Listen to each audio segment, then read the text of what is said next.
La primera vez que yo me enteré que con las cargas puntuales podía calcular cualquier cosa, dije, ¿qué quiere decir? Cáspita.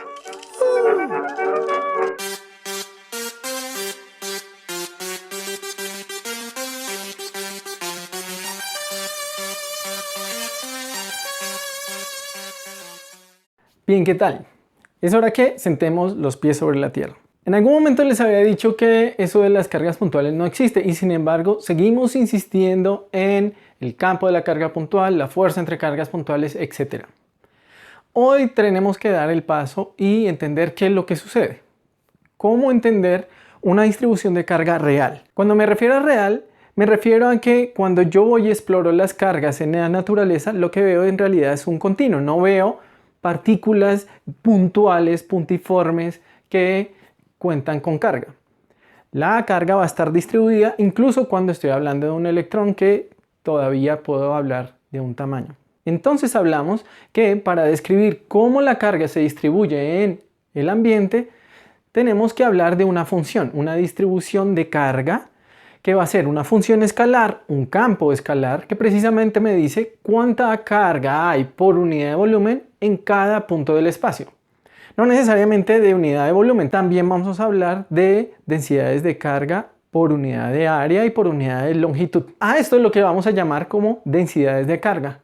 Y entonces tenemos la definición para cada una de ellas dependiendo si estoy hablando de volumen, área o longitud, donde en cada caso pues estaríamos hablando de diferenciales de volumen, área y longitud. Este es el mundo real, pero estamos ante un problema porque esta es la realidad y lo que yo conozco es el campo para una carga puntual.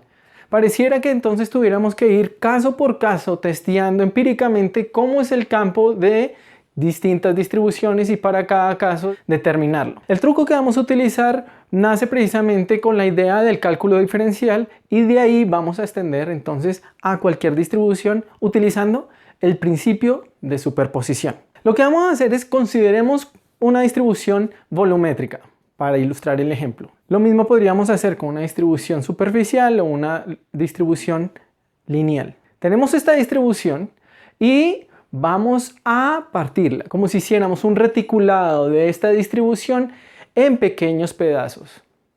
En principio, para, digamos, hacer un dibujo fácil, podemos pensar que estos pedazos todos son como pequeños cubos que me permiten ver la distribución como un pixelado nuevamente, donde cada uno de ellos va a pensarse como si fuera independiente del otro. Ahora estos pedacitos voy a considerarlos en primera aproximación como si fueran puntuales. Digamos que yo lo estoy viendo de lejos. Y entonces, como ya los puedo contar, puedo hacer lo que aprendimos para las cargas puntuales y voy a suponer que para cada uno de ellos es válido esto que estoy haciendo, que cada uno de ellos se comporta como una carga puntual. Y entonces ya simplemente es utilizar lo que aprendimos la vez pasada para cargas puntuales, es hacer una sumatoria de las contribuciones de cada uno al campo en cada uno de los puntos del espacio. Ahora, formalmente yo sé que esta expresión que estoy escribiendo aquí es solamente válida en el caso en que de verdad cada una de esas partículas, cada uno de esos retículos, cada uno de esos cubitos que estoy escribiendo ahí, sean en realidad partículas puntuales. ¿Cómo logro esto? Pues haciendo el pixelado lo más fino posible, hacer el reticulado lo más fino posible. ¿Cómo es que se procede en cálculo diferencial? Simplemente voy a considerar estos volúmenes de cada uno de ellos como volúmenes diferenciales. Ahora, el procedimiento matemático es relativamente sencillo. Déjenme tomar cada término de la expresión y voy a multiplicarlo por 1. Voy a multiplicar y dividir por el mismo factor. En este caso, el valor del volumen de esa celda, de la celdita que estoy considerando. Y voy a considerar el límite en el que ese volumen de verdad va a 0. Entonces estoy encontrando aquí donde aparece el cálculo diferencial. ¿Por qué? Entonces, la sumatoria con su delta volumen va ahora a verse como una integral. Y el término que es la carga dentro de ese pequeño volumen sobre el delta V, sobre el volumen de esa cajita, es precisamente la carga por unidad de volumen en su límite diferencial, o sea, la densidad de carga volumétrica. Por otro lado, entonces, los R sub i, que me denotaban la posición de cada uno de los cubitos, ahora tienen que empezar a recorrer un continuo. Y ya que entonces estoy hablando de una integral, pues ya no puedo hablar de una etiqueta discreta como J o I para la sumatoria. Ahora tengo que hablar de una etiqueta continua. Entonces estos R sub I los voy a llamar R' para distinguirlos de R sin primado, que es donde yo voy a medir el campo. Entonces, dicho esto, lo que tengo al final es una integral que tiene como integrando la densidad de carga evaluada en los R', o sea, donde yo me paro a ver qué tanta carga hay ahí. Y los otros factores del integrando, además del diferencial de volumen, son los mismos factores que encontrábamos con el campo eléctrico de la carga puntual, donde digamos que lo único que ha cambiado es el R, que ahora es una variable continua. Fíjense en el dominio de la integral, es un V', es el volumen de toda la distribución de carga, porque yo lo que estoy haciendo es un barrido sobre todo el volumen para sumar todas las contribuciones de cada uno de estos pedacitos que ahora son diferenciales de volumen, que tienen un diferencial de carga cada uno.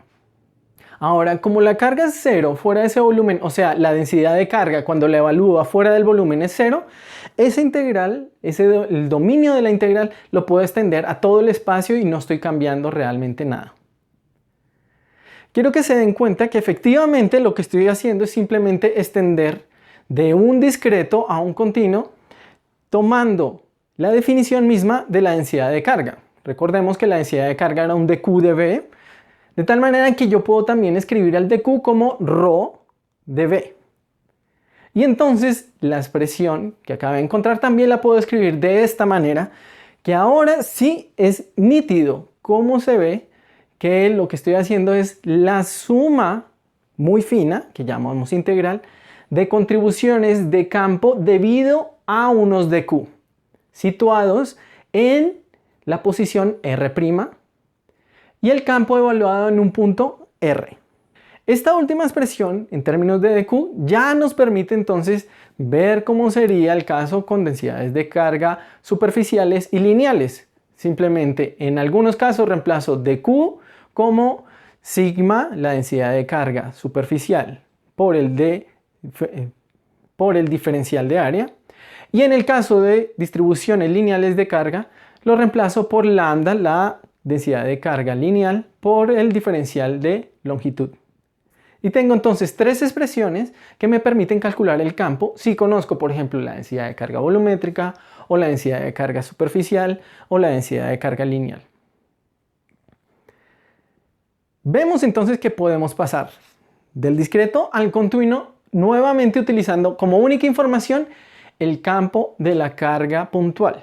Si yo conozco la densidad de carga en todo el universo, y esto es importante, si la conozco en todo el universo, porque esa integral, ya lo dije, va sobre todo el universo, entonces estoy hecho, porque simplemente es evaluar esa integral y, bueno, otra cosa es evaluar la integral, y eso pues es otro cuento, pero esta expresión me está diciendo que si conozco toda la densidad de carga, ya es cuestión de evaluar una integral, que puede ser complicado. Pueden existir situaciones donde yo no conozca directamente la densidad de carga, sino de manera indirecta.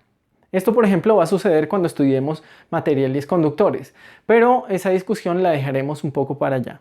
Por ahora, quiero que quede claro, si conozco la densidad de carga en todo el espacio, puedo evaluar el campo. Que yo no sea capaz de evaluar la integral es otra cosa, pero yo sé cómo entender el campo en todo el espacio simplemente utilizando superposición lineal y el campo de la carga puntual. De tal manera que entiendo cómo resulta esta expresión. Otra forma de escribir esto es entendiendo que lo que estoy haciendo es simplemente sumar las distintas contribuciones de pequeños diferenciales de carga. Ahora, estas contribuciones de pequeños diferenciales de carga también las puedo llamar como diferenciales de campo. Y entonces la integral se puede escribir como una integral de diferenciales de campo. que sería como la generalización de lo que habíamos hecho en el caso discreto de que el campo total era la sumatoria vectorial de las distintas contribuciones al campo, de los distintos campos punto a punto. Aquí entonces sería la integral de las contribuciones diferenciales de campo de cada elemento de carga. Antes de terminar, quisiera que nos percatáramos de una cosa interesante. Y es que esta expresión que estoy encontrando para las distribuciones continuas de carga implica que yo puedo calcular el campo incluso adentro de la distribución de carga. ¿Qué pasaba en el caso discreto? Si yo les pedía que evaluaran el campo en la carga, iban a encontrar una divergencia. Aquí, en cambio, si yo les pido que calculen el campo dentro de la distribución de carga, no voy a tener problemas. El hecho está en que cuando considero distribuciones de carga continua, también estoy pensando, en el fondo, que la densidad de carga es finita. Y esto no sucede en el caso discreto. Cuando considero que las cargas son puntiformes, o sea, son un punto, obviamente toda la carga está localizada en un volumen que es igual a 0 y por tanto la densidad de carga es infinita. Y de ahí aparece nuestra divergencia. De tal manera que si yo considero solamente densidades de carga finitas, esta expresión que estoy encontrando es consistente en cualquier punto del espacio, afuera de las distribuciones de carga e incluso adentro de ellas. Entonces ahora simplemente es utilizar esto para ver cómo calcular algunos ejemplos de campos eléctricos, que haremos en otro lado. Espero que haya sido iluminador. Nos estamos viendo. Gracias. Chao.